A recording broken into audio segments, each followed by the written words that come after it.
할렐루야. 네. 오늘 본문부터 5장 13절까지는 이제 속죄제에 대해서 말씀하고 있습니다.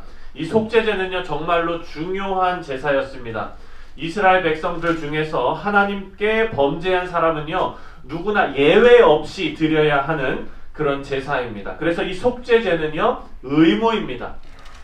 여러분 화목제는 어떻습니까? 화목제는 하나님 앞에 화목하고 또 하나님 앞에 감사함으로 우리가 드리는 거기 때문에 이것은 감동이 있으면 하는 거예요. 하지만 이 속죄제는 의무라는 것입니다. 범죄하였으면 누구나 예외 없이 드려야 하는 그런 제사입니다. 그래서 이 속죄제는 오늘 본문부터 5장 13절까지 보면은 4가지 등급으로 나누어져 있습니다. 오늘 우리가 묵상할 첫 번째 제사장이 범죄했을 경우, 그리고 두 번째 온 회중이 범죄했을 경우, 그리고 세 번째는 족장이 범죄했을 경우가 있고요. 그리고 마지막에 평민이 범죄했을 경우가 있습니다.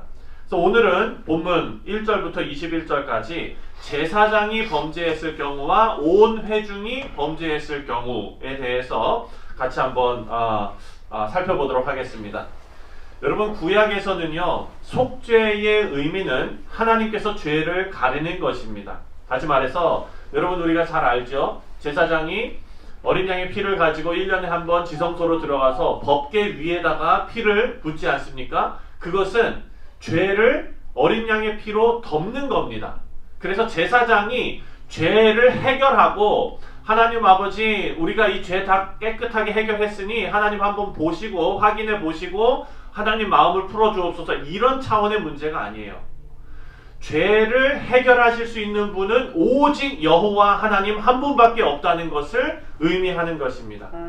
그래서 그것을 용서받는 것으로 우리가 여기는 것은 피를 그 제단에 뿌렸을 때 하나님께서 그 시선을 죄에서 옮기실 때 우리가 용서받았다라는 것으로 여기는 것입니다.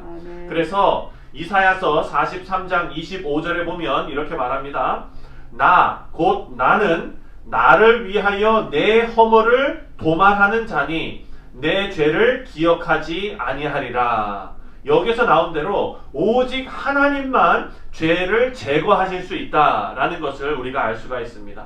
그래서 구약의 제사함은요 희생 제사와 아주 밀접한 연관을 가지고 있습니다. 하나님께서 임명하신 제사장들이 이 속죄의 대리자가 됩니다. 그래서 이 속죄제도 그렇고 희생제도 그렇고 다 제사장들이 집행을 하게 되는 것입니다. 그래서 희생제물을 하나님께 드리면서 죄를 제거하실 수 있는 유일한 하나님께서 용서해 주시는 것입니다. 그런데 오늘 본문을 보니까 이렇게 하나님께서 임명하시고 그리고 대리인의 역할을 맡겨주신 제사장들이 범죄했을 때는 어떻게 되는 것인가? 그런 경우에 어떻게 속죄제를 드려야 하는지에 대해서 나옵니다. 여러분 오늘 우리가 쭉 읽었지만 21절이라 가지고 좀 길어 가지고 중간에 이렇게 이렇게 좀 된 경우도 있어요. 그런데 여러분 잘 이렇게 다시 한번 찬찬히 읽어보시면은요 여기서 주목해야 될 거는 이 속죄제를 드리는 방법이 제사장이 범죄했을 때와 그리고 온 회중이 범죄했을 때가 같다는 거예요. 근데 뒤에 가면은요 좀 달라요. 그런데 제사장이 범죄했을 때와 온 회중이 범죄했을 때가 같다는 사실입니다. 이것은 여러분 비록 제사장이 하나님께서 임명하셔서 제사를 주관하게 하셨지만 이들도 완전하지 못했다는 거예요. 여러분 우리가 생각할 때 제사장 그러면 오늘날에 누구를 떠올립니까? 네? 누구요? 목사님들 생각하고 이렇게 하잖아요. 네. 맞으면서도 그렇다고 100% 맞는 건 아니에요. 네. 예수님께서 뭐라 그러셨으니까 우리는 다 왕같은 제사장이라 그랬잖아요. 네, 마찬가지예요. 여러분 여기에서 온 회중이 범죄한 것만큼 제사장이 범죄했을 때 아주 엄중하게 이렇게 제사하는 방법을 갖게 한 이유는 바로 이것입니다. 바로 제사장이 범죄한 거는요 온 회중에게 영향을 미칠 수 있는 그런 일이기 때문이에요. 그래서 여러분 이것을 우리가 다시 한번 우리의 삶에 적용해 보면 우리는 이 세상에 지금 왕같은 제사장으로 세움받았습니다. 아멘. 그리스도인들은요 달라도 달라야 하는 것입니다. 아멘. 우리가 계속해서 우리도 다 똑같은 사람들이지요. 이거는 그냥 우리끼리 있을 때 왜 좀 위로하려고 그러는 거지. 여러분, 우리가 그렇게 살면 안 돼요. 우리는요, 그리스도의 이름을 마음에 새기고 목에 걸고 살아가는 사람들입니다. 아멘. 그래서 우리가 범죄하면은요, 오늘 여기서 정말 제사장이 범죄했을 때 온 회중이 범죄한 것처럼 영향력을 끼치는 것처럼 영광을 가리는 것처럼 우리가 범죄했을 때 세상 사람들하고 똑같이 살아갔을 때 우리는 그리스도의 이름을 품고 살아가는 사람들이기 때문에 하나님의 영광을 가릴 수밖에 없다는 거예요. 그래서 우리가 각별히 더 조심하고 하나님의 말씀대로 살도록 노력해야 될 줄 믿습니다. 아멘. 4절 말씀을 보면 4절에 보니까 제사장은요, 숫송아지의 머리에 안수를 합니다. 이제 이 방법들이 쭉 나오는 거예요. 4절에 보니까 제사장은 숫송아지의 머리에 안수를 하고, 그리고 5절에서부터 7절까지를 보면 희생 제물의 피를 회막 안으로 들고 들어가서 휘장, 그리고 분향단 뿔, 번제단 아래 뿌렸습니다. 그리고 8절부터 10절을 보면은요, 기름은 우리 어제도 다 공부했죠. 기름과 콩팥은 하나님께 태워서 드려야 했습니다. 그리고 11절과 12절을 보면 오늘은 이 부분을 중심으로 좀 묵상을 할 텐데, 나머지 살, 고기와 모든 부분들은 진영 밖으로 가져가서 태워서 없앴습니다. 우리 사랑하는 성도님들, 이제 저를 보세요. 범죄한 제사장이 다시 하나님과 백성 사이의 중보자 역할을 하기 위해선 이런 5절부터 있는 12절까지에 있는 이런 속죄의 과정을 거쳐야 됐습니다. 하나님께서 비록 임명하셨지만 인간 제사장들은 불완전했다는 거예요. 그런데 여러분, 히브리서에 보면은요, 대제사장 되신 예수님이 우리에게 꼭 필요하다라고 말씀하고 있어요. 히브리서 7장 26절부터 28절을 보면 제가 읽어드리겠습니다. 이렇게 나옵니다. 히브리서 7장 26절부터 28절.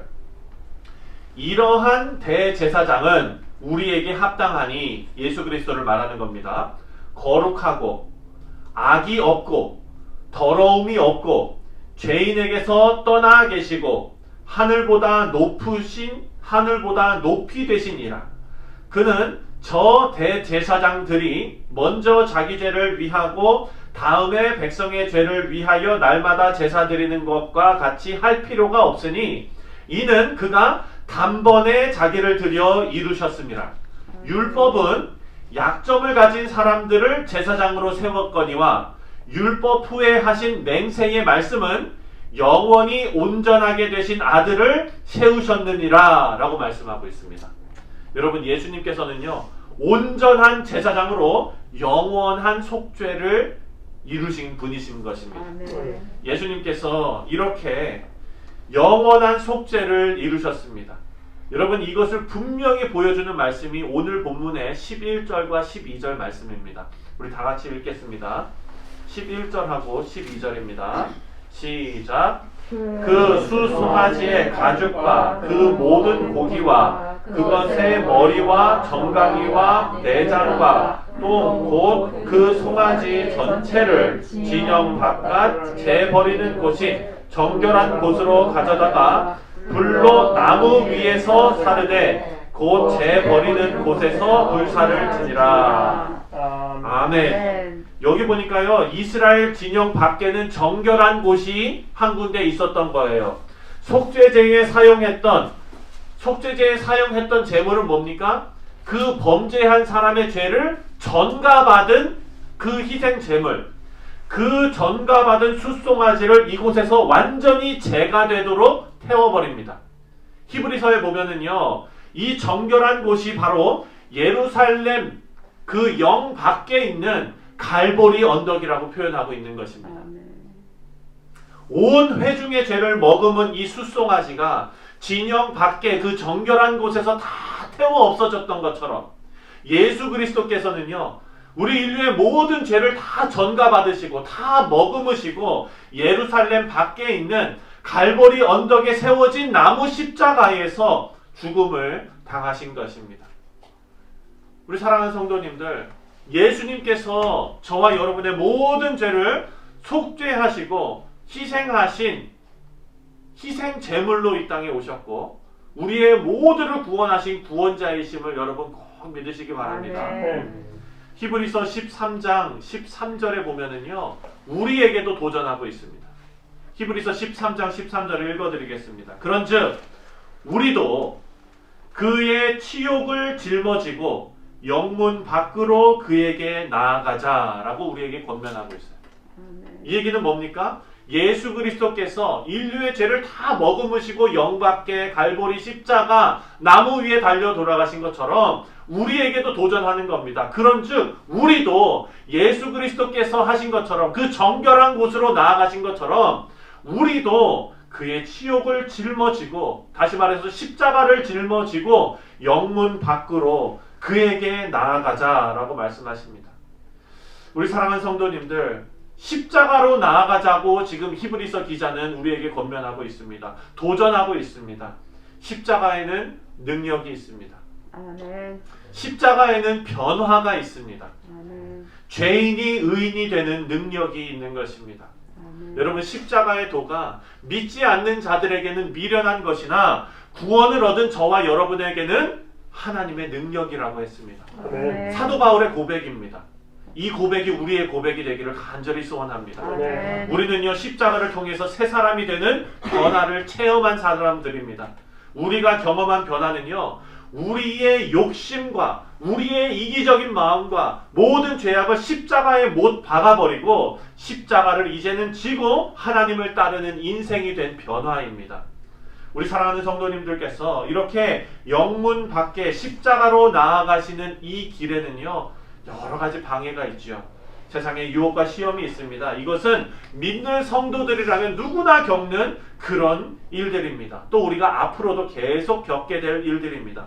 이것이 우리의 싸우는 선한 싸움인 것입니다. 아멘. 사랑하는 성도님들, 오늘 아침에 우리가 그리스도의 희생과 십자가의 그 영광을 우리가 살펴보았습니다. 우리가 하나님께서 약속하신 영광의 자리에 이르기까지 십자가로 나아가시는 그런 선한 싸움을 담대함으로 싸워나가시는 우리 귀한 성도님들 다 되시기를 주님의 이름으로 축원드립니다.